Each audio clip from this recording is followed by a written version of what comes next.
এটার পরেও আমি বাদ বাকিগুলো শেয়ার করবো, অলরেডি এগুলো সব করা আছে। তো এই ভিডিও প্রসঙ্গে যখন ঢুকলামই তখন এই ফেনল ওয়াটার সিস্টেমটার জন্য স্পেসিফিক্যালি একটা গল্প আছে। এটা গত বছর মানে যখন ফার্স্ট লকডাউন পিরিয়ড শুরু হয় তখন তো এতটা আমরা ডিটেলসে কিছু করছিলাম না। তো আমি স্টুডেন্টদেরকে কিভাবে বোঝাবো, তখনও তো আমাদের 4th সেমিস্টার রানিং ছিল।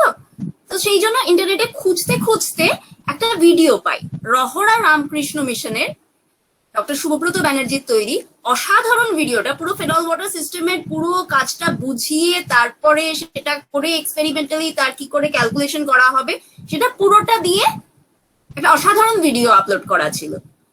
তো আর যখন আমরা প্রসেসটা শুরু করলাম, আমাদের প্রথমে ইচ্ছে ছিল যে আমরা নিজেরাই ল্যাবে যাব, আগের দিন যেরকম শর্মিলাদি অলরেডি বলেছে। কিন্তু যখন এপ্রিল মাসে আমরা লকডাউনে আটকে গেলাম, ল্যাবে যেতে পারলাম না, তখন এইভাবেই ভার্চুয়ালি একটা কিছু করার জন্য আমরা শুরু করলাম। তখন আমি প্রিয়তোষ দাকে বলেছিলাম, প্রিয়তোষ দা যদি ওনার ভিডিওটা আমি একটু ইউজ করতে পারি তাহলে ওনার ভিডিওটার মেইন পোর্শনটা রেখে তার সাথে এখন আমরা যে এক্সেল এর ব্যাপারটা ইউজ করছি সেটা একটু লাগিয়ে আমি একটা আলাদা ভিডিও করতে পারি। তো এটার মেইন পোর্শনটা সেই জন্য আমার তৈরি নয়, মেইন পোর্শনটা ওই রহরা রামকৃষ্ণ মিশন থেকে আপলোড করা ডক্টর শুভব্রত ব্যানার্জি। ভীষণ ভীষণ ভালো, ভীষণ ভালোভাবে এক্সপ্লেন করা আছে পুরো সিস্টেমটাকে। তবুও যেহেতু আজকে আমরা এই সেশনে একটু এক্সপ্লেন করছি, সুতরাং আমি ভিডিওটা ছাড়াও একটু কভার করব, আর ভিডিওটা তো থাকলোই। একদম প্রথম থেকে যদি শুরু করা যায়, তাহলে আমরা যদি টু লিকুইড সিস্টেমের কথা দিয়ে ভাবি, যখন আমরা ওয়াটার অ্যালকোহল সিস্টেম এই ধরনের সিস্টেমের কথা ভাবি তখন সেখানে ওয়াটার এবং অ্যালকোহল সমস্ত ধরনের কম্বিনেশনই টোটালি সলিউবল বলা যেতে পারে, টোটালি মিক্সেবল বলা যেতে পারে। কিন্তু যদি আমরা ওয়াটার আর মার্কারি নেই তখন দেখা যাবে যে তারা কমপ্লিটলি ইমিসেবল। আমাদের সিলেবাসে যে সিস্টেমটা আছে ওয়াটার এবং ফেনল, এই ওয়াটার এবং ফেনল কিন্তু পার্শিয়ালি মিক্সেবল একটা সিস্টেম। তো আমি যদি একদম শুরু থেকে ভাবি যে আমরা শুধুমাত্র ফেনল নিয়েছি, অ্যাপ্রক্সিমেটলি ধরা যাক 4 গ্রাম মতো ফেনল নিয়েছি আমরা, তার মানে 100% ফেনল আছে, এর মধ্যে অল্প অল্প করে জল দিচ্ছি। অল্প অল্প তো আমরা কোয়ালিটেটিভলি দেই না, আমরা কোয়ান্টিটেটিভলি একটা ফিজিক্যাল কেমিস্ট্রিতে দেওয়ার চেষ্টা করি। তো প্রথমে আমরা 1 মিলিলিটার দেই, তার মানে 4 গ্রাম ফেনল, তার মধ্যে 1 মিলিলিটার জল দিলাম। আমরা রাফলি ধরে নিচ্ছি যে density of water is equal to 1 gram per CC, সেই হিসেবে এটা প্রায় 80% মতো আসে। তো অ্যাট রুম টেম্পারেচার যেখানে আমরা কাজটা সাধারণত শুরু করি, আমাদের নর্মালি যখন আমরা ল্যাবে কাজ করি 27, 28 এরকম আমাদের টেম্পারেচারটা থাকে, সেখানে যখন আমরা 4 গ্রাম অ্যাপ্রক্সিমেট ফেনল নিয়ে তার মধ্যে 1 মিলিলিটার ওয়াটার দিচ্ছি, তখন দেখা যাচ্ছে যে আমাদের একটা কমপ্লিটলি মিক্সেবল সলিউশন আমরা পাচ্ছি, মানে সিঙ্গেল ফেজই, সেখানে একটা সিঙ্গেল লেয়ারই আছে। এবার তার মধ্যে যদি আমরা আরো কিছুটা জল দিই, সাপোজিং আমি যদি 1 মিলিলিটার আরো জল অ্যাড করি, তার মানে 4 গ্রাম ফেনলে আমি আরো 2 মিলিলিটার টোটাল জল অ্যাড করেছি, তাহলে টোটাল ওয়েট হয়ে গেল 6 গ্রাম, তাহলে অ্যাপ্রক্সিমেটলি এটা 66.66% মতো হয়ে গেছে। তাহলে এই পার্সেন্টেজ ফেনলে আসার পরে দেখা যাবে যে আমি যদি একেবারে ডাইরেক্ট আরো অ্যাডিশনাল 1 মিলিলিটার না দিয়ে অল্প অল্প ড্রপ ওয়াইজ অ্যাড করতাম, খুব একটা কোয়ান্টিটেটিভের কথা না ভেবে যদি কোয়ালিটেটিভলি কি হচ্ছে সেটা দেখার চেষ্টা করতাম, তাহলে দেখতাম এই 80% এর পরে যখন আমরা আরো ওয়াটার বাড়াচ্ছি, মানে ফেনলের পার্সেন্টেজ কমতে থাকছে, একটা সময় আসবে যার পরে আমাদের একটা সেকেন্ড আরেকটা লেয়ার আমরা দেখতে পাবো। তার মানে কি দুটো লেয়ারে সেপারেট করে যাচ্ছে। এই যে সেকেন্ড লেয়ারটা ধরা যাক 66.66% যে সেকেন্ড লেয়ারটা, এটাতে যদি আমরা একটু হিট দেই আর টেম্পারেচার বাড়তে বাড়তে একটা সময় আসবে যখন এই দুটো লেয়ার আবার একসাথে মিক্স করে একটা সিঙ্গেল লেয়ার দিচ্ছে। দুটো লেয়ারের মধ্যে কি কি আছে, প্রথমে এখানে কি ছিল, প্রথমে এখানে ছিল পিওর ফেনল, তারপর যখন আমরা ওয়াটার দিলাম তার মধ্যে, তাহলে কি হলো, ওয়াটার ইন ফেনল সলিউশনটা তৈরি হচ্ছে, হতে হতে এরকম একটা জায়গায় এলো যখন এই সলিউশনটা স্যাচুরেটেড হয়ে গেল। তারপর থেকে যতই আমরা ওয়াটার বানাচ্ছি তখন একটা সেকেন্ড লেয়ার অ্যাপিয়ার করছে, যে সেকেন্ড লেয়ারটার মধ্যে কি আছে, এই সেকেন্ড লেয়ারটার মধ্যে রয়েছে ফেনল ইন ওয়াটার। তাহলে এই দুটো লেয়ার একসাথে আমরা পাচ্ছি, তার মানে দুটো ফেজ, একটা বাইফেসিক সিস্টেম পাচ্ছি। যখন আমরা হিট করতে থাকবো, হিট করতে করতে টেম্পারেচারটা সাফিসিয়েন্টলি উঠবে, তখন একটা সময় আসবে যখন এই দুটো আবার কমপ্লিটলি মিক্সেবল হয়ে গিয়ে একেবারে ক্লিয়ার একটা সলিউশন পেয়ে যাব।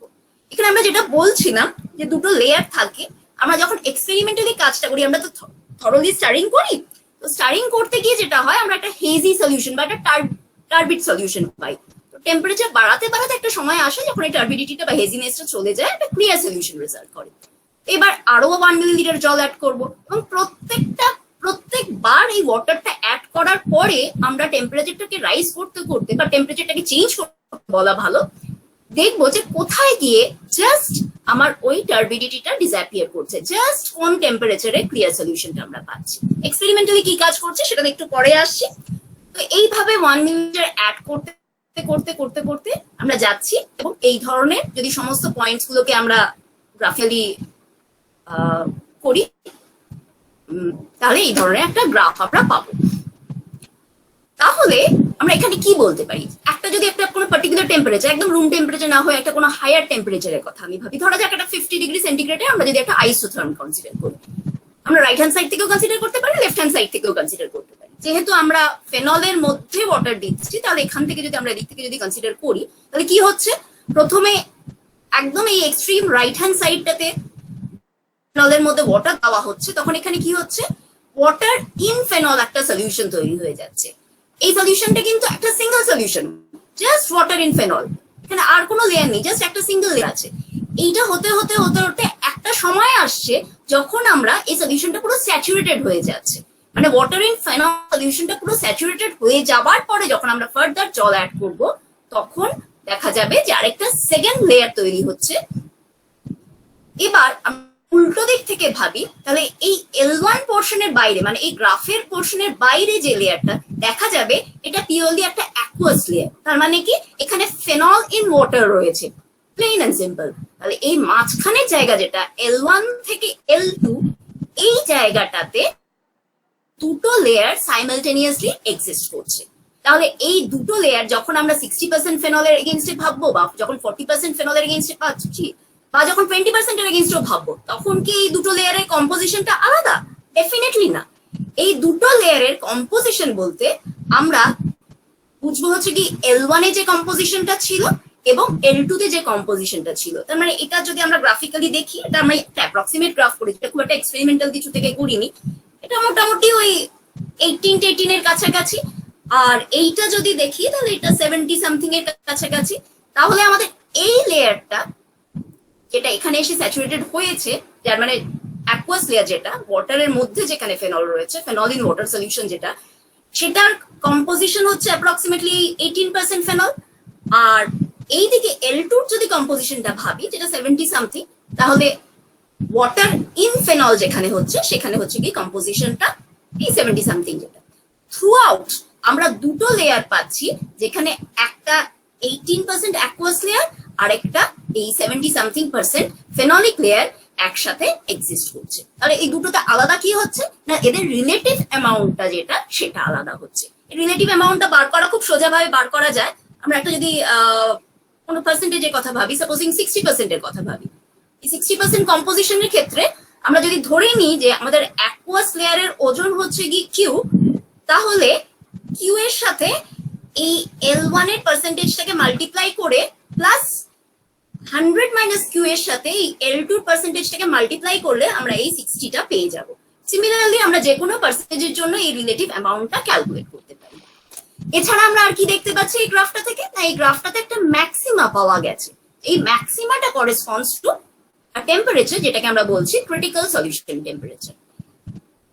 অ্যাকচুয়ালি এই গ্রাফটা কি, এই গ্রাফটাকে আমরা একটা বাউন্ডারি হিসেবে ভাবতে পারি। বাউন্ডারির নিচে যেটাকে আমি 1 দিয়ে ডিনোট করছি, এটা হেটেরোজেনাস জায়গা, যেখানে দুটো ফেজ একসাথে এক্সিস্ট করছে বা দুটো লেয়ার একসাথে এক্সিস্ট করছে। আর এই বাউন্ডারির বাইরের জায়গাটা হচ্ছে গিয়ে একটা সিঙ্গেল লেয়ার বা একটা সিঙ্গেল ফেজ রিজিয়ন, যেখানে পুরো হোমোজিনিয়াস একটা সলিউশন এক্সিস্ট করছে। তাহলে ক্রিটিক্যাল সলিউশন টেম্পারেচারকে আমরা কিভাবে ডিফাইন করব, না যে টেম্পারেচার যার ওপরে পুরোটাই একটা সিঙ্গেল ফেজে এক্সিস্ট করবে, মানে এই পার্টিকুলার টেম্পারেচার সেটা যাই হোক না কেন এই সিস্টেমের জন্য, ইম্পিউরিটিস থাকলে কিছুটা চেঞ্জ করবে, পিওরের জন্য 65 পয়েন্ট সামথিং এর মতো আসবে। তাহলে এই টেম্পারেচারের ওপরে কিন্তু আমরা দেখবো যে ফেনলটা ওয়াটারের সাথে যে কোনো কম্বিনেশনে টোটালি সলিউবল হয়ে যাচ্ছে।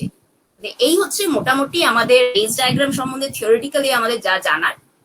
আমরা এক্সপেরিমেন্টালি এই সিএসটিটা বার করি, আর তার করেসপন্ডিং যে কম্পোজিশন, যেটাকে আমরা কনসোলেট কম্পোজিশন বলছি, সেটাকে বার করি। এটি এক্সপেরিমেন্টালি আমরা বার করবো। আর এখানে আরেকটা জিনিস একটু ছোট্ট করে বলে রাখলে ভালো হয়, এটা তো ফেনল ওয়াটার সিস্টেম, এর জন্য আমরা আপার ক্রিটিক্যাল সলিউশন টেম্পারেচার পাচ্ছি। কোনো কোনো সিস্টেম যেমন ইথাইলামিন ওয়াটার, ট্রাইথাইলামিন ওয়াটার, তার জন্য আমরা লোয়ারটা পাই। আবার নিকোটিন ওয়াটার, তার জন্য upper critical solution temperature, lower critical solution temperature দুটোই পাই। এবার যাওয়া যাক এক্সপেরিমেন্টাল সেটআপটাতে। এই মোটামুটি আমাদের এক্সপেরিমেন্টাল সেটআপ। আমার ছবি আঁকা খুব খারাপ। এই ধরনের একটা টেস্ট টিউব নেই আমরা, তার একটা স্পাউট আছে আর মাথার উপরে একটা ক্যাপ আছে, সিনথেটিক রাবার ক্যাপ। সেখান দিয়ে একটা স্টারার, গ্লাস স্টারার, আর একটা বড় লম্বা মতো থার্মোমিটার। আমরা আজকাল অ্যালকোহল থার্মোমিটার ইউজ করছি, দেখতে খুব ভালো সুবিধা হয়, ইনসার্ট করা আছে। প্রথম আমরা এখানে জাস্ট মেজার্ড অ্যামাউন্ট 4 গ্রাম, অ্যাপ্রক্সিমেটলি 4 গ্রামের একটু বেশি আমরা নেই, ফেনল নেই। তারপর তার মধ্যে ওই যেটা বললাম প্রথমেই 1 সিসি দিলে রুম টেম্পারেচারে তো একটাই লেয়ার দেখা যায়, সুতরাং আমরা প্রথমেই নর্মালি শুরু করি 2 সিসি দিয়ে। আর 2 সিসি যদি একটু ফেনলটা বেশি হয়ে যায় তাহলে 2 সিসি তেও হয় না, তাহলে অনেক সময় আমরা 3 সিসি দিয়েও শুরু করি। তাহলে টাইম টু টাইম এখানে আমরা মেজার্ড অ্যামাউন্ট ওয়াটার পিপেট দিয়ে দিয়ে যাচ্ছি এবং হিট করছি তলা দিয়ে। প্রথম অবস্থায় এটা পুরো টার্বিড থাকছে, টার্বিডিটিটা হিট করতে করতে ঠিক কোন টেম্পারেচারে ডিসঅ্যাপিয়ার করছে সেটা আমরা মাপি। এবং একটু কাউন্টার চেক করার জন্য, একবার তো হিট হতে হতে শুরু করলে একটু বেশি হিট হয়ে যায়, এবার বার্নারটা সরিয়ে দিয়ে আমরা একটু আস্তে আস্তে কুল করছি।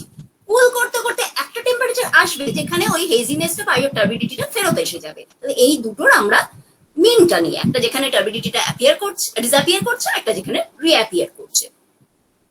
এবং অবভিয়াসলি একটা সার্টেন টেম্পারেচারে পরে ম্যাক্সিমামটা রিচ করার পরে যখন আবার আমরা ওয়াটার দেই তখন দেখা যায় যে একটু উল্টোটা হতে থাকে, মানে তখন আগে রিঅ্যাপিয়ার করবে, তারপর ডিসঅ্যাপিয়ার করবে। আমরা কাজ করতে করতে বুঝেছি। এই পুরো কাজটাই আমাদের ভিডিওটাতে শো করা আছে, কোনো অসুবিধা নেই। আচ্ছা, আমরা আরেকটা জিনিস একটু বলে নেওয়া ভালো এখানে, সেটা হচ্ছে গিয়ে আমরা অনেক সময় পিওর ওয়াটার না ইউজ করে কিছু ইম্পিউরিটিজ অ্যাড করি। যেমন অনেক সময় আমরা সোডিয়াম ক্লোরাইডের সলিউশন ইউজ করি।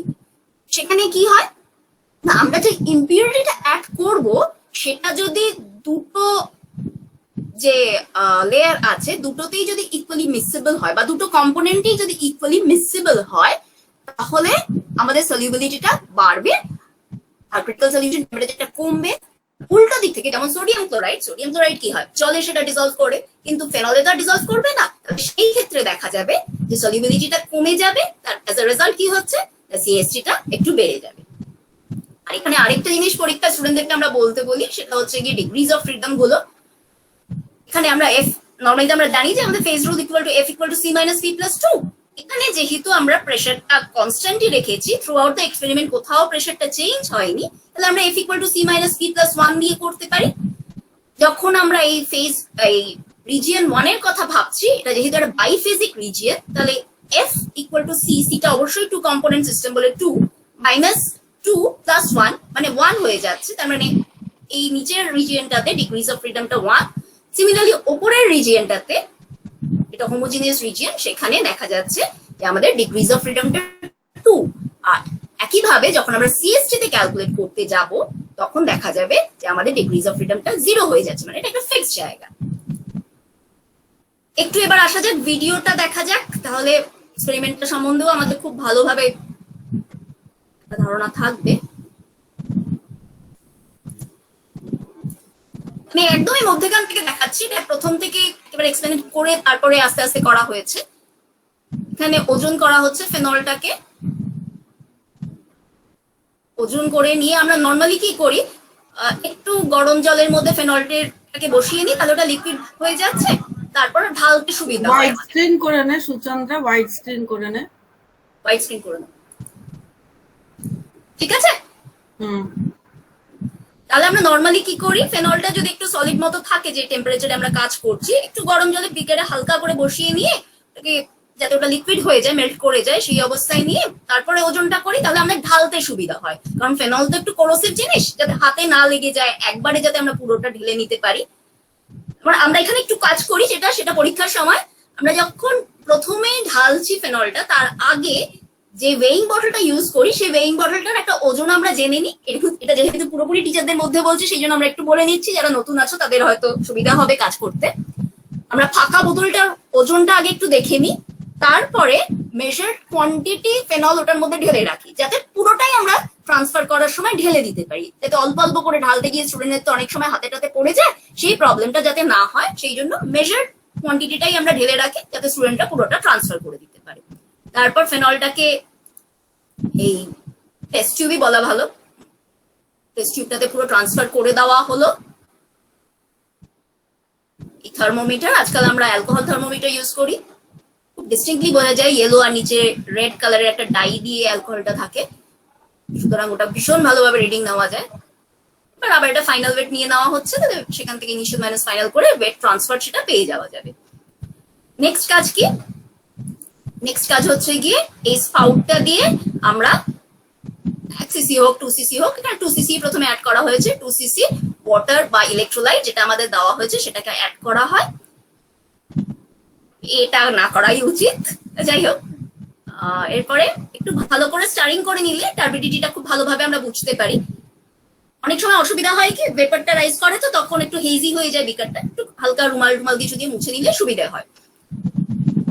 এরপর বার্নার দিয়ে তলায় বার্নার রেখে আমরা আস্তে আস্তে হিট করছি, এবং কনস্ট্যান্টলি স্টারিংটা করতে হবে। স্টারিং যদি কনস্ট্যান্টলি না হয় তাহলে কিন্তু আমরা ঠিকঠাক রিডিংটা পাবো না। এরকম হিট করতে করতে একটা জায়গায় আসবে যেখানে এটা পুরো ট্রান্সপারেন্ট হয়ে যাবে। এটা অনেকটাই ট্রান্সপারেন্টটা বোঝা যাচ্ছে, ব্যাস ট্রান্সপারেন্ট। এখানে আবার উল্টোটা আমরা করছি, বার্নারটা সরিয়ে নিয়ে ঠান্ডা করা হচ্ছে এবং কনস্ট্যান্টলি স্টারিং করতে করতে ঠান্ডা করছি। যেই টেম্পারেচারে টার্বিডিটিটা রিঅ্যাপিয়ার করবে সেটা আমরা নোট করব। অনেক সময় একটু তাড়াহুড়ো থাকে পরীক্ষার সময় বলে আমরা একটু বিকারে ঠান্ডা জল নিয়েও টেম্পারেচারটাকে তাড়াতাড়ি করে নামানোর চেষ্টা করি। বিশেষ করে হায়ার টেম্পারেচার যখন উঠে যায় তখন একটু নামাতে পারলে সুবিধা হয়। পরীক্ষায় তো খুব লিমিটেড সময়ের মধ্যে আমাদের পুরো কাজটা শেষ করতে হয়, এই টার্বিডিটিটা রিঅ্যাপিয়ার করলো। তাহলে এই হচ্ছে গিয়ে মোটামুটি যে কাজটা আমরা এক্সপেরিমেন্টালি করি। এবার নেক্সট হচ্ছে গিয়ে আমরা সিএসটি বের করব কি করে।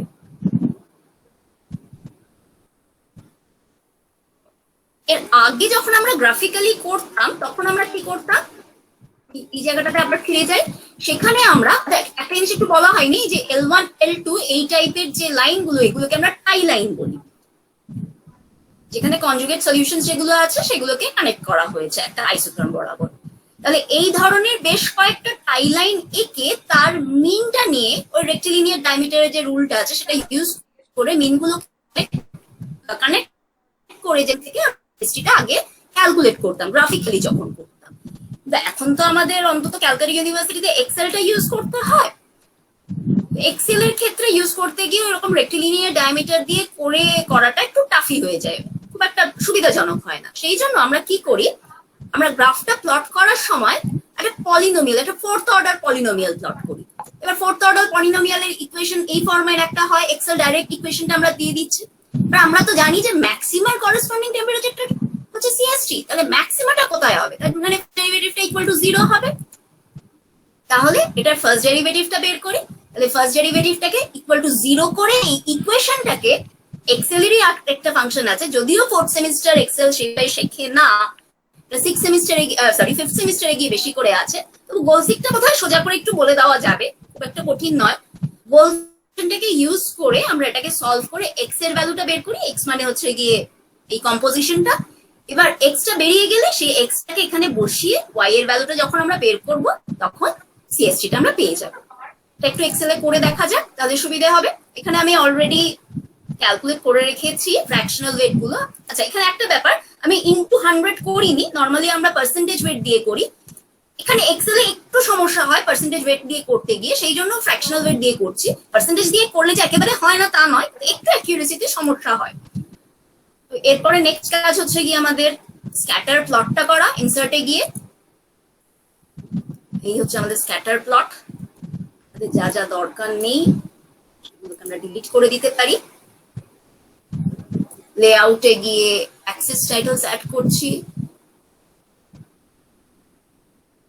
ফ্র্যাকশনাল ওয়েট হলে ফ্র্যাকশনাল ওয়েট, পার্সেন্টেজ ওয়েট হলে পার্সেন্টেজ ওয়েট, যা হবে সেটা আমরা এখানে লিখে দেবো। নেক্সট আবার লেআউটে গিয়ে ওয়াই অ্যাক্সিসের জন্য রোটেটেড টাইটেল করতে পারি, বা সেরকম হলে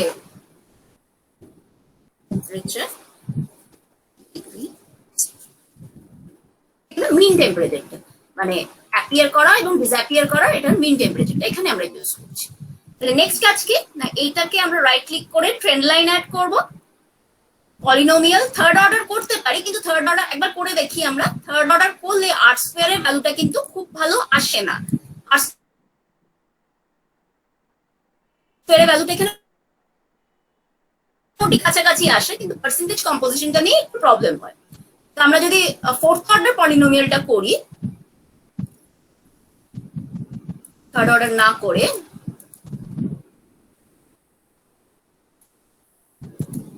তাহলে আমাদের আর স্কোয়ারের ভ্যালুটাও বেটার থাকে, অ্যাকিউরেসিটাও অনেক বেটার পাই। এখানে ইকুয়েশনটা পেয়ে যাচ্ছি আর স্কোয়ার ভ্যালুটা, আর স্কোয়ার দেখা যাচ্ছে এখানে 0.9948, তার মানে খুবই ভালো। এটা ইউজ করে আমরা নিশ্চিন্তে করতে পারি।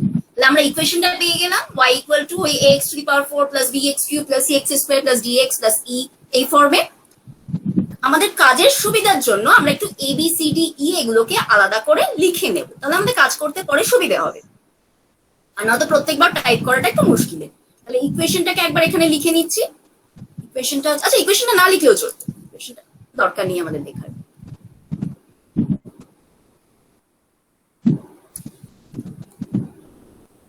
এ হচ্ছে -2055.5, বি হচ্ছে 3760.8, সি হচ্ছে -2648.4, ডি হচ্ছে 829.38, আর ই হচ্ছে -31.722। তাহলে এই কোফিশিয়েন্ট গুলোকে আমরা সব লিখে নিলাম।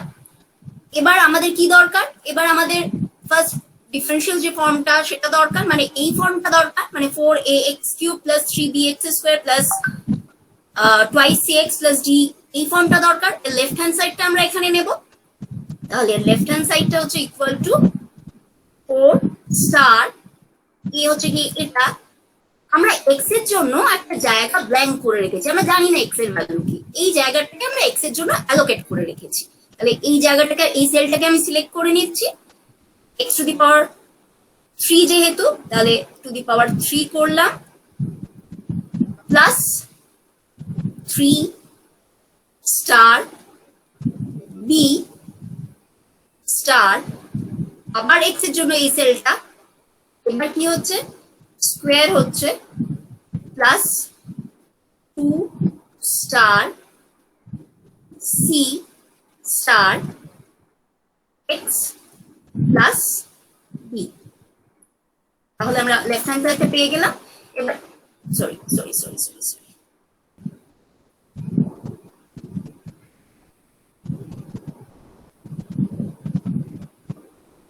এখানে একটা স্টার এসে গেছে।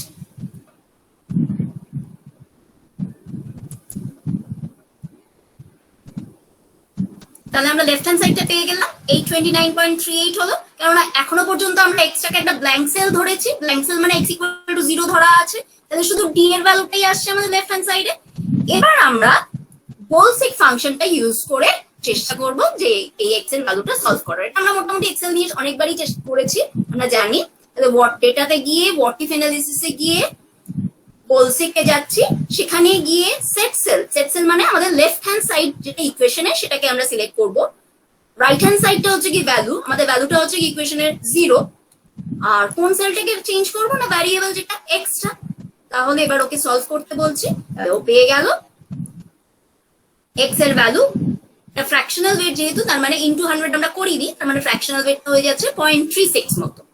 একটা ইলেকট্রোলাইট দিয়ে করা ছিল, সেই জন্য এরকমই ভ্যালুটাই পেয়েছিল। আমার কাছে যা এক্সপেরিমেন্টাল ডেটা ছিল সেটা দিয়েই করা। এবার নেক্সট কাজ হচ্ছে গিয়ে সিএসটিটাকে বের করা। সিএসটির জন্য কি করব না, এই ইকুয়েশনটার মধ্যে এবার এক্স এর ভ্যালুটা পুট করে দেব। তাহলে হবে কি, এ স্টার এক্সটা অলরেডি পেয়ে গেছি, তাহলে সেটা to the power 4 plus B star X cube plus C star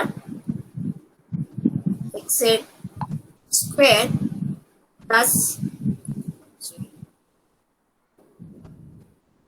P star X plus আমরা পেয়ে গেলাম 64.5 আমাদের সিএসটি। তাহলে এইভাবে খুব ইজিলি জাস্ট স্টুডেন্টদেরকে একটু গোল দিকটা শিখিয়ে দিলে পরে এক্সেল এর সাহায্যে ওরা সিএসটি এবং পার্সেন্টেজ কম্পোজিশন দুটোই বার করতে পারে। যদি পার্সেন্টেজ কম্পোজিশন বার করতে হয় সেটাকে ইনটু 100 করে দিলেই হয়ে যাবে। 36 গ্রাফটাতে একটু নামিয়ে দে না, হরাইজন্টাল অ্যাক্সিস, ভার্টিক্যাল অ্যাক্সিসটা। এটাকে একটু অ্যাক্সিসটা চেঞ্জ করে দাও, স্কেলটা চেঞ্জ করে দাও। আচ্ছা ঠিক আছে, দেখতে ভালো হয়। হ্যাঁ এটা মোটামুটি তো আমাদের 40 এর নিচে তো কোনো ভ্যালু নেই, তাহলে আমি মিনিমামটা 40 করতেই পারি।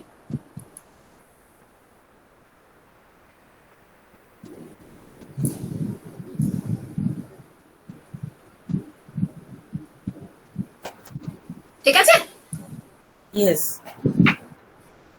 এটা ফিফথ অর্ডার পলিনোমিয়াল গুলো এর থেকে খুব একটা আহামরি কিছু ভালো হয় না, কাজ বেড়ে যায়। থার্ড অর্ডার পলিনোমিয়াল গুলো যেহেতু আর স্কোয়ার এর ভ্যালুটা এতটা ভালো আসে না, সেই জন্য মিছমিছি আর একটার জন্য আর থার্ড অর্ডারে গিয়ে লাভ নেই। এই হচ্ছে কি মোটামুটি এখানে যেটা বলা সেটা হচ্ছে কি থ্যাঙ্কস টু সুরশ্রী দিয়ে এই পুরো ব্যাপারটা আমরা পেয়েছি, নয়তো আমরা এক্সেলে কি করে ফেনল ওয়াটারে সিএসটি পার করবো এটা নিয়ে প্রচুর মাথা ঘামাচ্ছিলাম। এটা গত বছর সুকন্যাদি বলছি লেডি প্রবণের শর্মিলাদি আমরা কবে গেছিলাম, গত বছরই কি নাকি তার আগের বছর?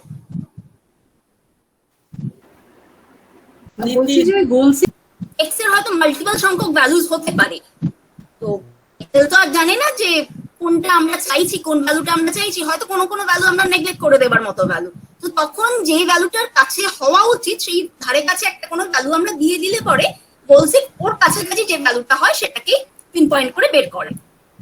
তো এখানে আপাতত ইকুয়েশন যেটা আমাদের এখানে ইকুয়েশনটা তো ছিল এই ইকুয়েশনটা, আমি যদি এই ইকুয়েশনটা না করি, এই ইকুয়েশনটা একটা খুব বড় ইকুয়েশন, আমি যদি জাস্ট একটা প্লেন এন্ড সিম্পল একটা ইকুয়েশন করি 4x square plus 2x plus 1 এরকম একটা যদি কিছু একটা রাখি, এটা ইকুয়াল টু 0, তাহলে আমাদের ইকুয়েশনটা এটা হয়ে গেল, ইকুয়েশনের জায়গাটা এটা হয়ে গেল, আর এক্স এর জায়গাটা এটা হয়ে গেল।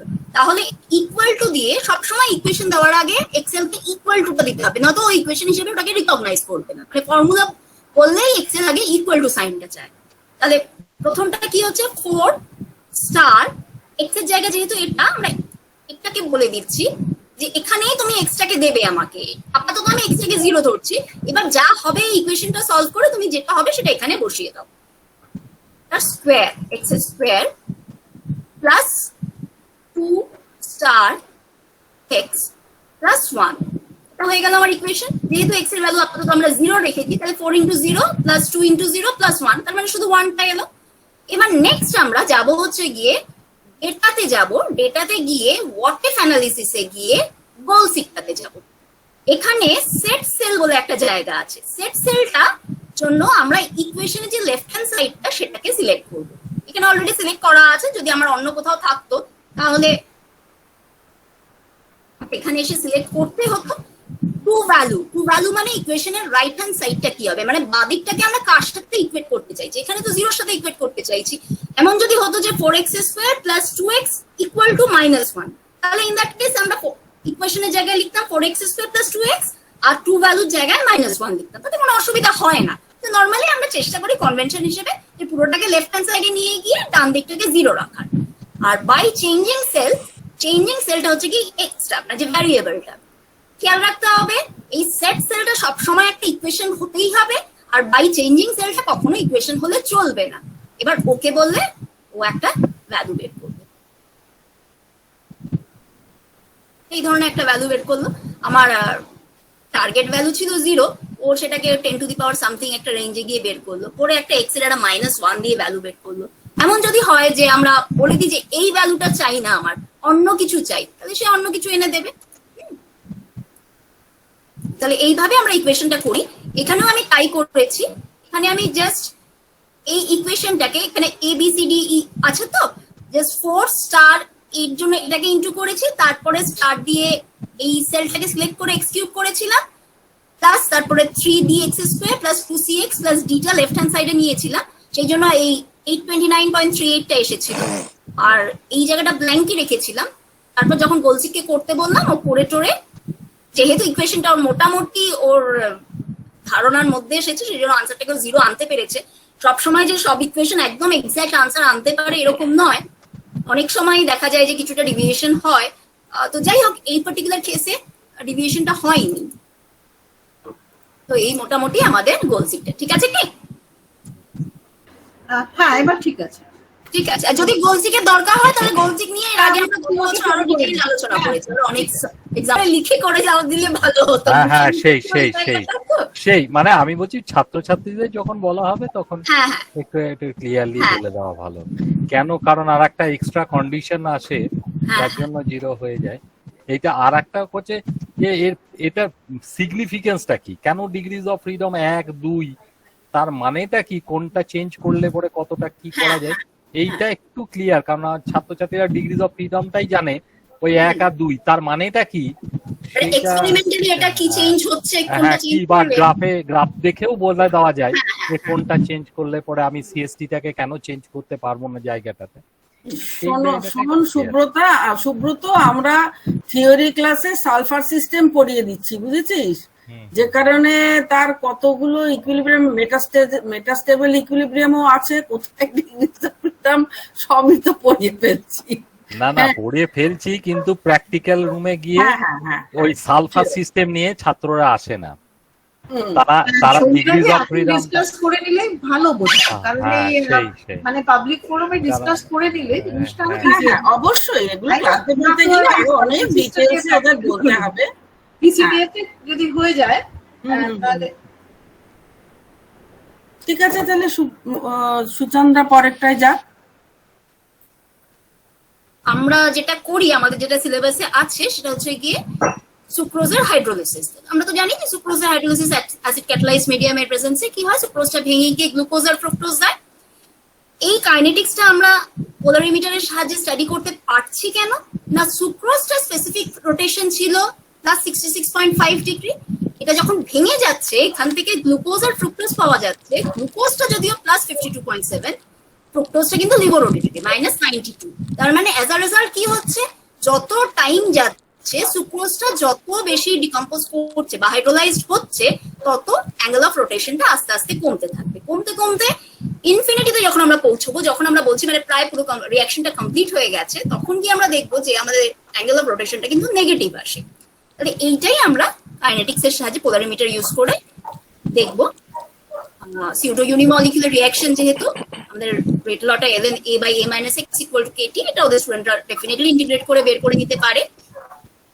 আর যেহেতু আমরা ইনিশিয়াল কনসেন্ট্রেশন এটা মেপে বলাটা আমাদের এক্সপেরিমেন্টালি খুব মুশকিল, সেই জন্য দুটো ডিফারেন্ট টাইমে আমরা t1 আর t2 বা t1 আর tn বলা ভালো, দুটো x এর ভ্যালু নিচ্ছি, সেটাকে সাবট্রাক্ট করে এই ফর্মুলাটা পাচ্ছি, log a - x1 / a - xn = k × del t / 2.303। এলেনটাকে log to the base 10 এ নিয়ে গেছি।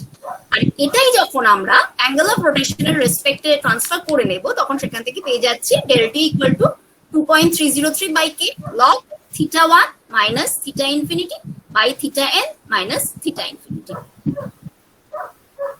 এই হচ্ছে গিয়ে আমাদের পোলারিমিটার যেটা আমরা ইউজ করি। সেটা যদি পার্টস গুলো একটু ভেঙে দেখতে চাই, এটা আমাদের লাইট সোর্সটা। আমরা তো জানি যে সুচন্দ্রা একটু ব্যাকের স্লাইডটা যা। হ্যাঁ, θ1টা কি, θn টা কি, এটা একটু বলে দে। এটা এক্সপেরিমেন্টালি যখন যাব তখন সেখান থেকে বলি, মানে কাইনেটিক্স এর ডেটাগুলো দেখিয়ে বললে পরে সুবিধা হবে। এই হচ্ছে গিয়ে পার্টস গুলো যদি ব্রেকআপ করে দেখি, এটা লাইট সোর্সটা। আমরা সোডিয়াম ভেপার ল্যাম্প নিয়ে কাজ করি। এই লাইট সোর্সটা থেকে আমরা তো জানি যে লাইট সোর্স, আচ্ছা আমি যদি একটা ভিডিও দিয়ে দেখাই সেটা বোধহয় আরেকটু ভালো হবে। এটা হচ্ছে গিয়ে পোলারাইজারটা, এটা আমাদের পোলারিমিটারের টিউবটা, যার মধ্যে স্যাম্পল সলিউশনটা রয়েছে। আমরা সুক্রোজ সলিউশন নিয়েছি এখানে। আর এটা হচ্ছে গিয়ে অ্যানালাইজার, এবং তার সাথে স্কেলটা রয়েছে, যেখান থেকে কত অ্যাঙ্গেল অফ রোটেশন হচ্ছে আমরা মাপতে পারছি। একটা ভিডিও আছে, ভিডিওটা দেখলে খুব সুন্দর বোঝা যাবে।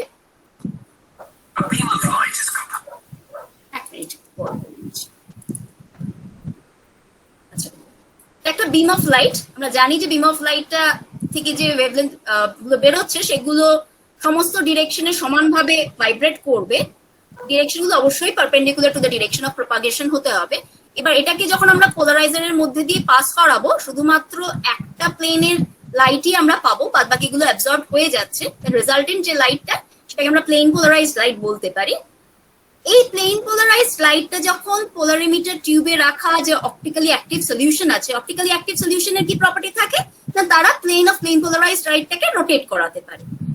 তো এই লাইটটা যখন এই অপটিক্যাল অ্যাক্টিভ সলিউশনের মধ্যে দিয়ে পাস করছে, তাহলে এই প্লেনটা একটু রোটেটেড হচ্ছে।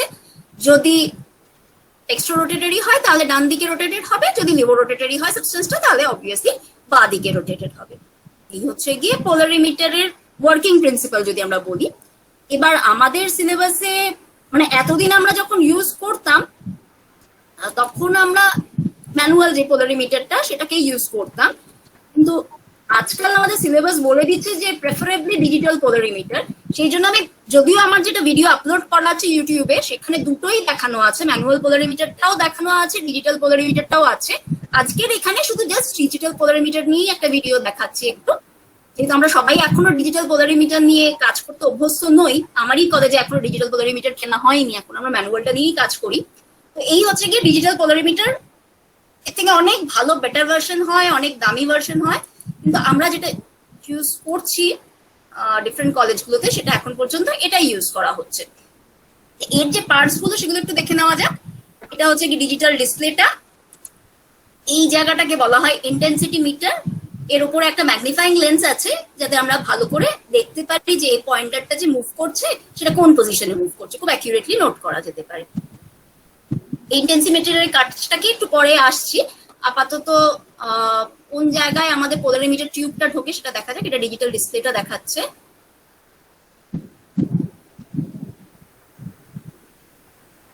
ইন্টেন্সিটি মিটারটা এখানে একটা পয়েন্টার মুভ করছে। আমাদের কাজ হচ্ছে গিয়ে মিনিমাম ইন্টেন্সিটি কোথায় হচ্ছে সেই ভ্যালুটা নোট করা। এই মিনিমাম ইন্টেন্সিটিটা কি করে রিচ করবো উপরে দেখাবে যখন, তখন দেখাতে পারবো। ডিজিটাল ডিসপ্লের জায়গাটা, এই জায়গাটাতে আমাদের পোলারিমিটারের টিউবটা থাকে। একটু পোলারিমিটারের টিউবটাও দেখতে অন্যরকম। নর্মালি দু ধরনের পোলারিমিটারের টিউব অ্যাভেলেবল, একটা 10 ডেসিমিটারে, একটা 20 ডেসিমিটারে। আমরা এটা দিয়ে মোটামুটি কাজ করি। এই পোলারিমিটার টিউবটাতে আমরা যে সলিউশনটার অ্যাঙ্গেল অফ রোটেশন মাপতে চাইছি সেটা ভরা হয়। এই মাথার এই কভারটাকে খুলে এখানে ভরা হয়। এটা একটা ছোটটা, এটা বড়টা।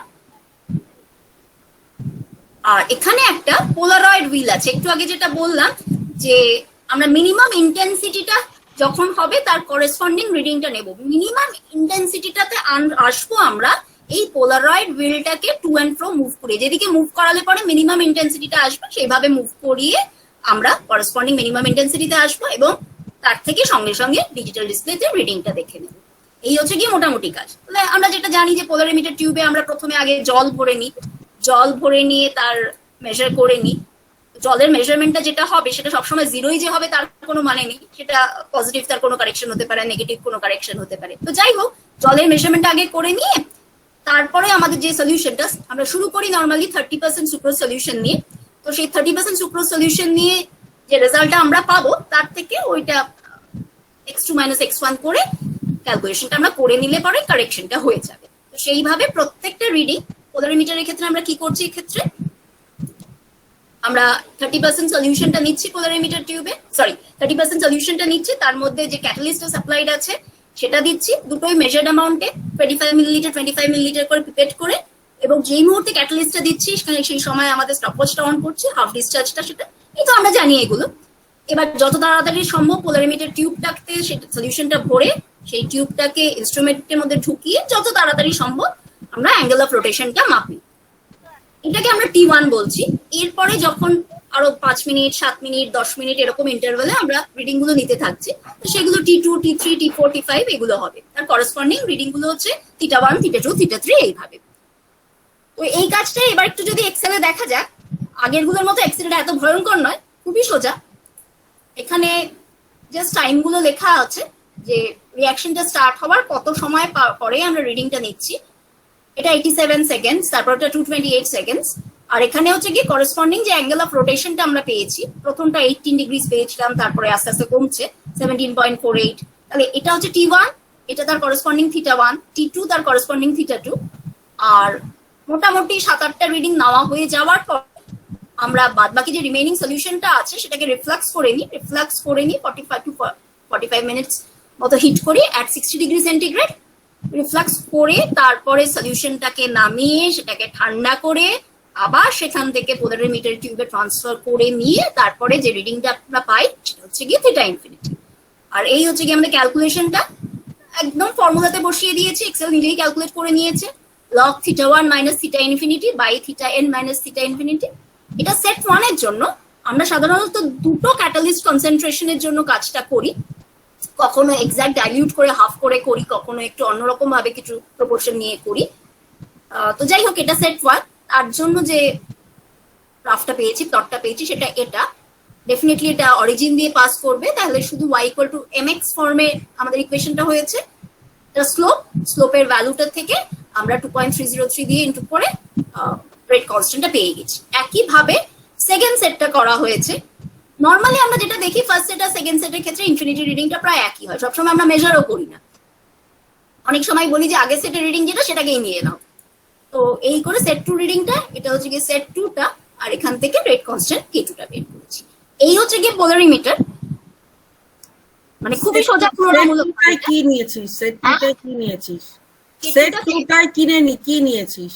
আমার যতদূর, আমি খুব ভালো বলতে পারবো না কারণ এর যা রেজাল্ট পেয়েছিলাম সেটা ছিল, যতদূর মনে পড়ছে হাফই ছিল, হাফ অফ অ্যাসিড ছিল যতদূর মনে পড়ছে। ঠিক আছে, যতদূর মনে পড়ছে যে HCl টা যেটা ছিল একটা 2 নরমাল একটা 1 নরমাল ছিল। রেট কনস্ট্যান্টের রেশিওটা কি রকম আসছে দেখ। K1/K2 2.57 মতো আসছে, তাহলে ঠিক মানে একদম এক্সাক্ট আসে না। হ্যাঁ, তাহলে ঠিক আছে, কিন্তু 2 এর কাছাকাছি থাকতে ভালো।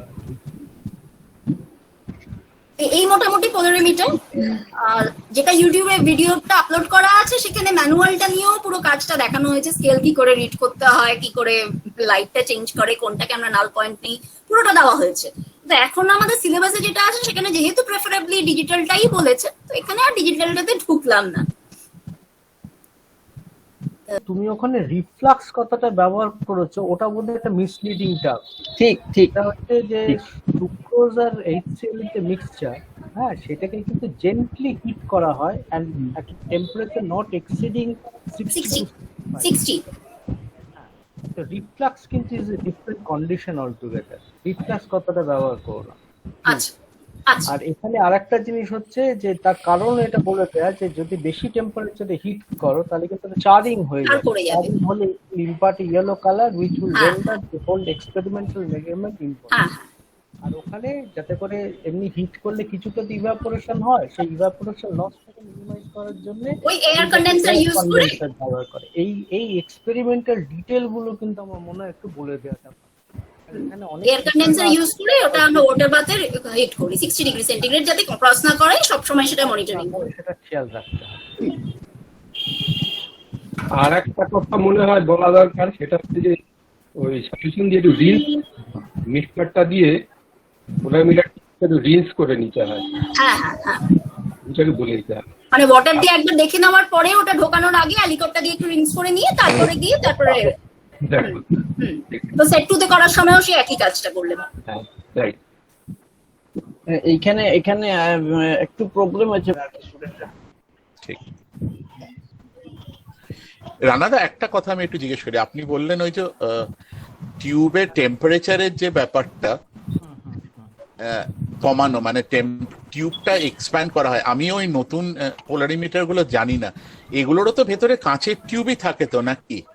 এই ওই যে যেটা দেখালো সুচন্দ্রা, এলিভেটেড টেম্পারেচারের জিনিস না, সেটা পিভিসি টিউব হলেও কিন্তু তার একটা এক্সপ্যানশন আছে। না, পিভিসি তে ধরুন এক্সপ্যানশনটা অনেক বেশি হবে। মানে আমরা ধরুন আগে যেগুলোতে করতাম ওইগুলোতে তো কাঁচের ওই যে দুটো সাইডে লাগিয়ে লাগিয়ে যেগুলো নর্মাল যে পোলারিমিটার টিউব গুলো, ওই গ্লাসের, হ্যাঁ, ওই এই যন্ত্রটা আসার পর আমি ওটাকে অনেক দেখেছি, নেড়ে চেড়ে দেখেছি। ওটা কিন্তু একটা পিভিসি টিউব, তার দুদিকে দুটো গ্লাস পিস সোল্ডার করে দেওয়া। সেটাই আমার মনে হলো, কারণ আমিও এই যন্ত্র আমি হাতে দিইনি দিদি, আমি ওই জন্যই জানতে চাইছি যে মানে কাঁচের টিউবে এক্সপ্যানশন ফ্যাক্টরটা অনেক কম, এই টিউবগুলোতে আরো বোধহয় এক্সপেনশন ফ্যাক্টরটা বেশি হবে। বেশি থেকে যাবে। অ্যাবসলিউটলি, সেটাই আমি জানতে চাইছি অ্যাকচুয়ালি। আমিও এই যন্ত্র দেখিনি হাত দিয়ে, তাই জানতে চাইলাম। আমি নেড়ে চেড়ে দেখেছি, ও দুটো গ্লাস দুদিকে লাগানো আছে সল্ডার। প্রথমেই নার্স ডিস্ট্রিবিউশন ল সম্বন্ধে একটু বলে নিলে ভালো। নার্স ডিস্ট্রিবিউশন ল সম্বন্ধে আর কি বলবো, ঠিক আছে, ওটা দুটো ইনভিজিবল লেয়ারের মধ্যে যখন একটা থার্ড সাবস্টেন্স দিচ্ছে which is soluble in both the liquids, the substance distribute between the two liquids in such a manner the ratio of the molar concentration টা in the two liquids at a particular temperature সব সময় constant থাকবে। Share your screen. আর share নেই, Suchanda provided আছে। হ্যাঁ, হ্যাঁ তুমি যেটা বললে তার সঙ্গে প্রোভাইডেড একটা যোগ করতে হবে। Provided their molecular status remains the same. মানে যদি ডাইমারাইজেশন হয় বা ডিসোসিয়েশন হয় তাহলে কিন্তু হবে না। হ্যাঁ, কোনো অ্যাসোসিয়েশন বা ডিসোসিয়েশন হবে যদি না হবে না।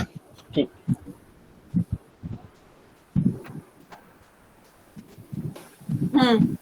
আচ্ছা, তাহলে নার্স ডিস্ট্রিবিউশন হয়ে গেল। নেক্সট হচ্ছে কি, আমরা যেটা করি, আমরা নরমালি আমাদের আপাতত যেটা সিলেবাসে আছে, কার্বন টেট্রাক্লোরাইড আর ওয়াটারের মধ্যে আয়োডিনটা আমরা দিয়ে তার কেডিটা মাপি, পার্টিশন কোএফিশিয়েন্ট। তো যেহেতু আমরা মোটামুটি ডাইলিউট সলিউশন নিয়েই কাজ করছি, সুতরাং কনসেন্ট্রেশন হিসেবেই আমরা দেখতে পারি। তাহলে কেডি ইকুয়াল টু অর্গানিক সলভেন্টে আয়োডিনের যে কনসেন্ট্রেশন বাই ওয়াটার অ্যাকুয়াস পার্টে আয়োডিনের যে কনসেন্ট্রেশন। যেটা আমরা দুটো এরকম রিয়েজেন্ট বটল নেওয়া হয়। এই রিয়েজেন্ট বটলের মধ্যে মেজার্ড অ্যামাউন্ট জল দেওয়া হয়। এই টেবিলটা, এই ধরনের কনসেন্ট্রেশন আমরা ইউজ করতে পারি সলিউশন গুলোর। এই টেবিলটা যেটা বলছে, এছাড়াও অন্যান্য রেশিওতেও করা যেতে পারে, তো আমরা মোটামুটি এটা ইউজ করি নর্মালি এই ধরনের জিনিস। তো দুটো রিয়েজেন্ট বটলেই 100 করে জল দেওয়া হয়েছে। কার্বন টেট্রাক্লোরাইড প্রথম বটলটাতে 30 মিলিলিটার দেওয়া হয়েছে, সেকেন্ড বটলটাতে 15 মিলিলিটার দেওয়া হয়েছে। Sorry, iodine in carbon tetrachloride নয়। আর পিওর সলভেন্ট প্রথমটাতে দেওয়াই হয়নি, আর পরেরটাতে 15 দেওয়া হয়েছে। তার মানে টোটাল ভলিউমটা দুটোর ক্ষেত্রে 130।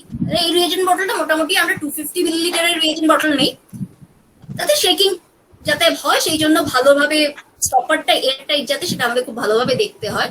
নিয়ে আমরা একটু ভালো করে শেক করে রেখে দিলে পরে এরকম দুটো লেয়ার সেপারেট আউট করে যাচ্ছে। নিচেরটা অর্গানিক লেয়ার, উপরেরটা অ্যাকুয়াস লেয়ার। ডেফিনেটলি অর্গানিক লেয়ারটা অনেক বেশি আয়োডিন কন্টেন্ট, তার অ্যাকুয়াস লেয়ারে আয়োডিন খুবই কম। আবার যদি ভলিউমের রেসপেক্টে দেখতে চাই, তাহলে অ্যাকুয়াস লেয়ারের ভলিউমটা অনেকটাই বেশি হয়, সেখানে কাজ করতে অনেক বেশি সুবিধা হয়। যেহেতু অর্গানিক লেয়ারে আয়োডিনের কনসেন্ট্রেশন অনেক বেশি, তাহলে যখন আমরা অর্গানিক লেয়ারটা তুলে নিয়ে টাইট্রেশন করব, সেটা আমরা N/20 থায়োর রেসপেক্টে করছি। আর যখন অ্যাকুয়াস লেয়ারের টাইট্রেশনটা করব, সেখানে আমরা N/100 থায়োর দিয়ে করছি। আমরা এখানে অ্যাকচুয়ালি করি যেটা, আমরা থায়োরটা যেটা N/20 বানানো হয়, সেটা কিন্তু আর টাইট্রেট করে তার এক্সাক্ট স্ট্রেংথটা পার করি না। N/20 যে থায়োটা আছে সেটাকে এক্সাক্ট ডাইলিউট করে N/100 থায়োটা বানাই, তাহলে ফ্যাক্টরটা কেটে যাচ্ছে উপরে নিচে। সুতরাং N/20 আর N/100 এই টার্মটা ইউজ করলেই আমাদের ক্যালকুলেশনটা হয়ে যায়। তাহলে নেক্সট কাজ হচ্ছে অর্গানিক লেয়ার থেকে আমরা, আচ্ছা এখানে একটা জিনিস একটু দেখিয়ে নিয়ে তারপর এটাতে ফিরি। আমরা এই রিয়েজেন্ট বটলের মধ্যে যখন পিপেট ডিপ করছি, দুটো ডিফারেন্ট লেয়ার থেকে তো আমাদের তুলতে হবে। আমরা খুব কেয়ারফুলি লেয়ার মিক্সিংটা এখানে না হয়, লেয়ার মিক্সিং হয়ে গেলে কিন্তু আমাদের রেজাল্টটা ঠিক মতো আসবে না। সেই জন্য যখন অর্গানিক লেয়ারটা করবো, অর্গানিক লেয়ারটা যেহেতু নিচে, পিপেটটাকে ইনসার্ট করার সময় আগে তার টিপটাকে খুব ভালো করে টিপে ধরে নিতে হবে, তারপর সেই অবস্থায় নামাতে হবে, তারপর ড্র করতে হবে। ড্রটা পিপেটার ইউজ করে করলেই হয়, মুখ দিয়ে না করাই ভালো। তবু পিপেটার না থাকলে আমাদের অনেক সময় মুখ দিয়ে টানতেই হয়।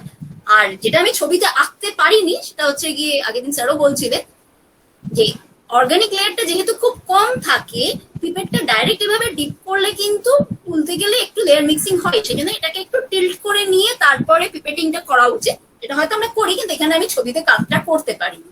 তো যাই হোক, আমরা অর্গানিক লেয়ারটা, সুচন্দা আমি একটু সরি ডিস্টার্ব করছি, এটা ইম্পর্টেন্ট পয়েন্ট।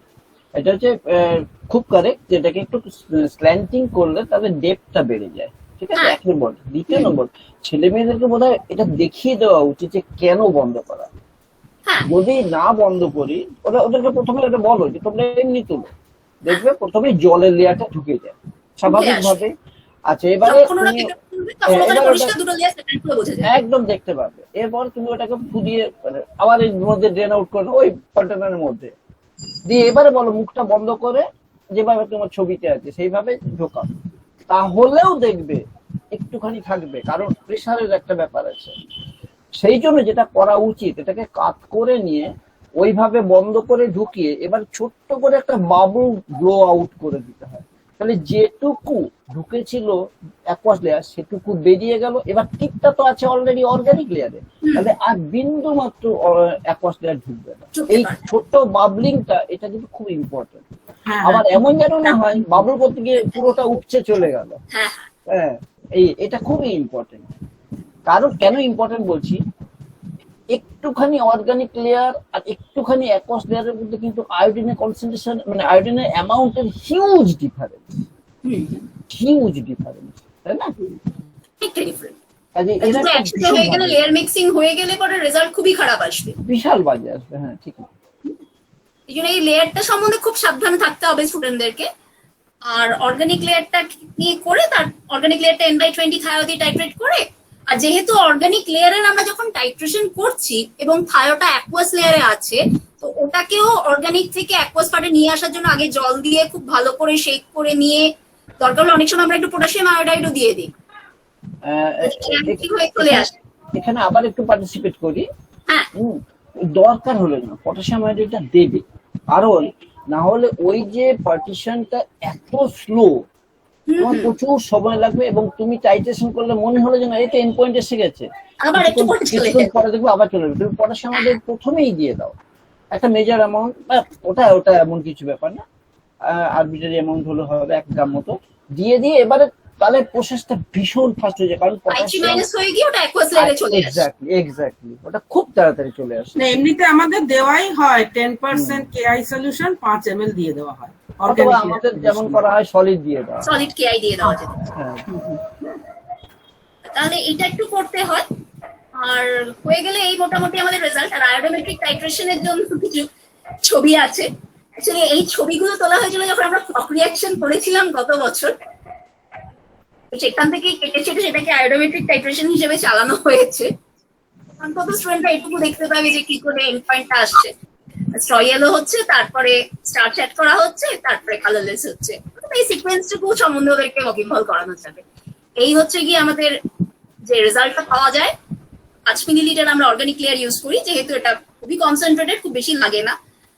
আর N/20 এগেইনস্ট এটাকে টাইট্রেট করছি, এরকম রিডিং পাওয়া গেছে। সরি, অ্যাকোয়াস লেয়ারটা 25 মিলিলিটার করছি, সেটা এরকম রিডিং পাওয়া গেছে। সেখান থেকে কেডি ভ্যালুগুলোকে ক্যালকুলেট করছি। যেহেতু এক্সাক্ট ডাইলিউট করে করেছি, সুতরাং ফ্যাক্টরটার আর দরকার নেই, N/20 আর N/100 ইউজ করলেই হয়ে যাচ্ছে। তাহলে এই হচ্ছে কি আমাদের 4th সেমিস্টারে যা আছে। আর আমি স্টেট ইউনিভার্সিটি সিলেবাস দেখছিলাম, আমি আগের দিনে তো পোটেনশিয়াল গুলো দিয়ে দিয়েছি। কেডি একটা রিপোর্ট করলি কেন? কেডি তো দুটো রিপোর্ট করলি না? দুটো নিয়েছিলিস তো নাকি? হ্যাঁ হ্যাঁ, কেডি ভ্যালু তো দুটো রিপোর্টের হওয়ার কথা না, দুটো সলিউশন। হ্যাঁ, আমার এখানে একটা করা শুধু। আচ্ছা আচ্ছা, আমার এখানে একটা কাজই করা, মানে বটল 1টি শুধু করা, বটল 2টা করা নেই। আচ্ছা আচ্ছা, ঠিক আছে। তো আর যেটা স্টেট ইউনিভার্সিটিতে বাকি আছে সেটা হচ্ছে কি, একটা হচ্ছে কি সলিউবিলিটি, আর সেকেন্ডটা হচ্ছে গিয়ে পার ডাইসালফেটের যে কাইনেটিক্স থেকে সেখানে আয়নিক স্ট্রেংথের বোধহয় একটা কিছু একটা আছে। এবার আমার যেটা বুঝতে পারিনি আমি, যেটা সেটা হচ্ছে কি আয়নিক স্ট্রেংথের ওই কাজটা পার ডাইসালফেট তো আমরা 6 সেমিস্টারে করি, সেটা হয় কালারিমেট্রিক্যালি করি নয়তো স্পেকট্রোস্কোপিক্যালি করি। এখানে 4th সেমিস্টারে কি আছে, আমি একটা আমাকে শর্মিলাদি ফরওয়ার্ড করেছিল, সেটা কিন্তু প্রেসিডেন্সিতে আগে হয়েছিল, সেটা কিন্তু পুরোটাই কালারিমেট্রিক্যালি বা স্পেকট্রোস্কোপিক্যালি করা। 4th সেমিস্টারেও কি ওই স্পেকট্রোস্কোপিক্যালি ওই একই কাজ করা হচ্ছে? না না না, আমি দেখেছি ওটা ডিটেলসে, ওটা আমি খুঁজে পেতে যা দেখেছি সেটা আমাদের কাছে আমি একটু সামারি করে দেবো যখন পার ডাইসালফেটটা বলবো। ওইখানে যেটা আমি দেখলাম, কনসেন্ট্রেশন অফ পার ডাইসালফেটটা একটা এক্সাক্ট করে নিচ্ছে, একটা থায়োর স্ট্রেংথ একদম এক্সাক্ট স্ট্রেংথ করে নিচ্ছে, আর একটা পটাশিয়াম আয়োডাইড স্ট্রেংথ সেম 6টা বটল করা হচ্ছে বা 7টা বটল করা হচ্ছে। তাতে এই পরিমাণটা সবগুলোরই এক, কিন্তু মানে কনসেন্ট্রেশনটা নেওয়া হচ্ছে। এবার টোটাল ভলিউমটা 50 করছে এবং বাদ বাকিটা কি হচ্ছে, কোনোটায় প্রথমে একটা 1 মোলার বা 1 নর্মাল পটাশিয়াম নাইট্রেট, ওইটার কোথাও 5 ml দিচ্ছে, পরেরটায় 10 ml দিচ্ছে, পরেরটায় 20 ml দিচ্ছে, পরেরটায় 30 ml দিচ্ছে, যাতে রেজাল্টেন্ট ওই স্ট্রেংথ গুলো সব ঠিক থাকে, মানে অন্য কম্পোনেন্ট গুলো। এবং তারপরে থায়োটাও দেওয়া থাকছে। এবার যে আয়োডিনটা দেবো, জাস্ট ফার্স্ট বটলটায় কতক্ষণ টাইম লাগছে for the colour to come, তাহলে ওই আয়নিক স্ট্রেংথে ওই কালারটা যত টাইমে আসলো, সেকেন্ডটাতে সিন্স আয়নিক স্ট্রেংথটা বাড়ানো হয়েছে আর একটু টাইম কিরম ভাবে চেঞ্জ হলো। তো এইরকম ডিফারেন্ট মানে কন্টেনার গুলোতে আমরা জাস্ট চেঞ্জ ইন কালারটা কতক্ষণে আসছে সেই টাইমটা আমরা নোট করছি, এবং সেখান থেকে একটা ফর্মুলা ইউজ করে ব্রনস্টেড জেরাম ইকুয়েশন ইউজ করে আমরা এফেক্টিভ আয়নিক স্ট্রেংথটা দেখা হচ্ছে। কিন্তু এর ডেটা আমার কাছে কোথাও নেই, আমি ইন্টারনেট খুঁজে পাইনি, ফলে আমি I just can outline the theory, but এর বেশি কিছু করতে পারবো না। যদি স্টেট ইউনিভার্সিটি বা আমি দেখলাম কল্যাণীতেও এটা আছে, যদি কারোর কাছে এই ডেটা থাকে আমাকে ফরওয়ার্ড করলে আমি কিন্তু এটা কমপ্লিট করে দিতে পারি। আচ্ছা শর্মিলা, আমি একটা জিনিস বলি যে যখন এই কালারিমেট্রিক্যালি এই এক্সপেরিমেন্টটা করা হতো না, তার আগে কিন্তু টাইট্রিমেট্রিক্যালি হতো, এবং সেখানে কিন্তু প্রসেসটা কোটা আহামরি শক্ত কিছু না, ব্যাপার খুবই সোজা, খুবই সোজা। তাহলে তো সেটা ভাবে করলেও তো কেউ মানে সিলেবাসে বলে দেওয়া আছে যে ওইভাবেই করতে হবে না, এটা মানে আপনাকে ওইভাবে করতে গেলে 6টা আয়নিক স্ট্রেংথ নিয়ে আপনাকে 6বার টাইট্রেশন করে যেতে হবে, অনেকগুলো টাইট্রেশন। আমরা ক্লকের মতন যদি এটাকে, বিকজ পারসালফেট আয়োডাইড রিঅ্যাকশনে দিয়ে ক্লক রিঅ্যাকশনও স্টাডি করা হয়, আমরা যেরকম করছি H2O2 KI, ওরা কিন্তু পারসালফেট আর আয়োডাইড রিঅ্যাকশনটা ক্লকেও ব্যবহার করা হয়, কিন্তু ওখানে 6খানা টাইট্রেশন আপনাকে আলাদা আলাদা করতে হবে। এইখানে জাস্ট কেআইটা দিলাম, কতক্ষণে টাইমটা মানে ওটা কনজিউমড হয়ে গেল ওই থায়োটা in presence of that potassium nitrate বা পটাশিয়াম ক্লোরাইড, একটা ইনার্ট ইলেকট্রোলাইটে। তো এইটা আমার মনে হলো তাড়াতাড়ি হয়, 4th সেমিস্টার তো, 6th সেমিস্টার নয় সেই হিসেবে, বাট ওটা তো একটা কনভেনশনাল মেথড আছেই তো। ওটা থেকে ঢুকেছে ওয়েবক্যামটাতে আমি ঢুকতে পারলাম না, হ্যাং করে গেছে বলতে, এবার মোবাইল থেকে ঢুকলাম, মোবাইল থেকে তো মেল ইউজ করে, সেজন্য ওর নামে। ওকে, থ্যাংক ইউ ভেরি মাচ, সত্যি খুব সুন্দর। এত এক্সপেরিমেন্ট ধরে বলি একটু, যেমন ফেনল ওয়াটার সিস্টেমে সব আছে, প্রেজেন্টেশনটা বেশ সুন্দর, ল্যাপটপও বেশ সুন্দর হয়েছে। ওখানে যে পুরনো যেটা বলছিল যে law of rectilinear diameter, law of rectilinear ডায়ামিটারটা এখানে কোনো বেসিস নেই। হ্যাঁ, মানে এখানে যে ওইরকম কোনো বেসিস কিন্তু নেই। কেন লোকেরা ইউজ করতো আমি জানি না, ম্যাক্সিমাম বার করার জন্য। সুতরাং ওটা বাদ। কিন্তু তারপরে দেখলাম যে এখন যেটা করা হচ্ছে সেটা 4th order polynomial, good idea. 4th order polynomial না নিলে কিন্তু একটু ঝামেলাও হতে পারে। সেটা হচ্ছে যদি আমি 3rd অর্ডার নিলাম, ভালো ফিট এসে গেল, তখন একটা প্রবলেম থেকে যাবে যে 2nd অর্ডার মানে ফার্স্ট ডেরিভেটিভটা 2nd অর্ডার, মানে এক্স স্কোয়ার থাকবে। এক্স স্কোয়ার থাকলে দুটো রুট আসতেই পারে কোনো কারণে। সুতরাং কোন গোলসিকে কোনটা এনে আমাকে ফেলে দেবে সেটা কিন্তু আমরা কিন্তু বুঝতে পারবো না, সুতরাং আবার রিপিট করতে হবে, এটা একটা প্রবলেম। কিন্তু 4th অর্ডার পরিমাণে সে প্রবলেমটা নাই, এটা কিউবিক ইকুয়েশন। তো কিউবিক ইকুয়েশনে হয় 3টেই রিয়েল হবে অথবা একটা রিয়েল হবে, দুটো ইমেজিনারি হবে, দুটো কমপ্লেক্স নাম্বার হবে। এখানে মানে এটা বেশি, অনেক একটা রিয়েল হওয়ার পসিবিলিটি অনেক বেশি হয়। তো গ্রাফের নেচার টেচার দেখে উঠতে পারে, তাই মনে হচ্ছে যে একটাই তো ম্যাক্সিমাম আছে। সুতরাং এদিক থেকে 4th অর্ডার পলিনোমিয়ালটা খুব ভালো ম্যাচ করে গেছে। আর এই যে পোলারিমিটারে আমরা যখন ভর্তি করতাম সাইড থেকে লম্বা করে টিউবটা ধরে যখন সলিউশনটা ভর্তি করতাম, তখন একটা বাবুল থেকে যেত। এখন শেপটা দেখলাম টিউবের মাঝখানে একটা, ওখান দিয়ে ওদের সলিউশন ঢালতে হয় নাকি? হ্যাঁ স্যার, ঠিক ঠিক ওইখান দিয়ে ঢালতে হয়, তাই বাবেলের কোনো গল্প নেই, হ্যাঁ, কারণ এই- ওপরে অনেকটা লম্বা আছে, বাবেল যা থাকবে ওর ভেতরে। তাহলে বাবলের দিকে কোথাও হ্যাঁ, আসে। সেটা একটা সুবিধাজনক। তবে আমার মনে হয় পোলারিমিটার বলার আগে, এক্সপেরিমেন্টাল স্টুডেন্টের কাছে ইন্ট্রোডিউস করার আগে পোলারিমিটারের প্রিন্সিপালটা আরেকটু বেশি করে বলা উচিত। সত্যি আমরা যখন মানে দেখছিলাম হঠাৎ একটা কালো একটা ইয়ে আসছে, সেটা থেকে একটু একটু করে চেঞ্জ করে যাচ্ছে, তারপর আমরা আবার সেটাকে আবার কালো করে দিচ্ছি, এই যে জিনিসটা কি, এটা সম্বন্ধে একটু ডিটেল বোধহয় বলে নেওয়া ভালো, প্রিন্সিপালটা একটু বলে নেওয়া ভালো। হ্যাঁ, 1 নম্বর। আর কিছু নেই, আর তো ডিটেল সমস্ত কিছু বলেছেন, আরটাই বলেছে পোলারিমিটারের মানে যে সমস্ত হয় সাধারণত সেগুলো বলেছে। আর পার্টিশন কোএফিশিয়েন্ট এক্সপেরিমেন্টটা বললেই আমার কথাটা মনে করা যায় অনার্স পরীক্ষার সময় আমাদের ফাইনাল পরীক্ষাতে পার্টিশন কোএফিশিয়েন্ট এক্সপেরিমেন্টটা পড়েছিল আমার, এবং মানে সে একটা সাংঘাতিক বাজে হয়েছিল, এবং বোধহয় আমি ওটাতে শূন্যই পেয়ে গিয়েছিলাম। টোটাল আমার 150-এর মধ্যে 54 নম্বর উঠেছিল টোটাল স্কোর। হ্যাঁ, সুতরাং পার্টিশন কোএফিশিয়েন্ট এক্সপেরিমেন্টটা আমার কাছে ভেবে শেখা। তবে পার্টিশন কোএফিশিয়েন্টের একটা ব্যাপারটা হচ্ছে যে এই রথিন যে বললো যে হেক্সেন ইউজ করতে, হেক্সেনটা কিন্তু আপার লেয়ারে থাকে, হেক্সেনটা আপার লেয়ারে থাকলে, অথবা যদি টলিউম ইউজ করে সেটা আপার লেয়ার থেকে টালা কিন্তু একটু ডিফিকাল্ট।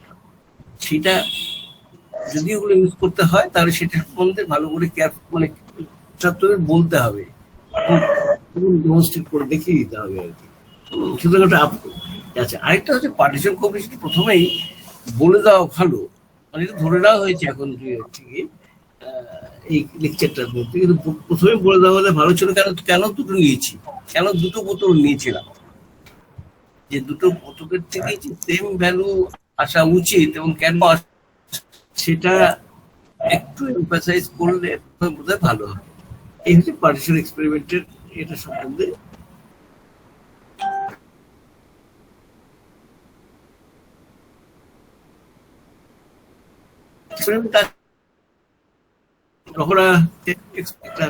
আছে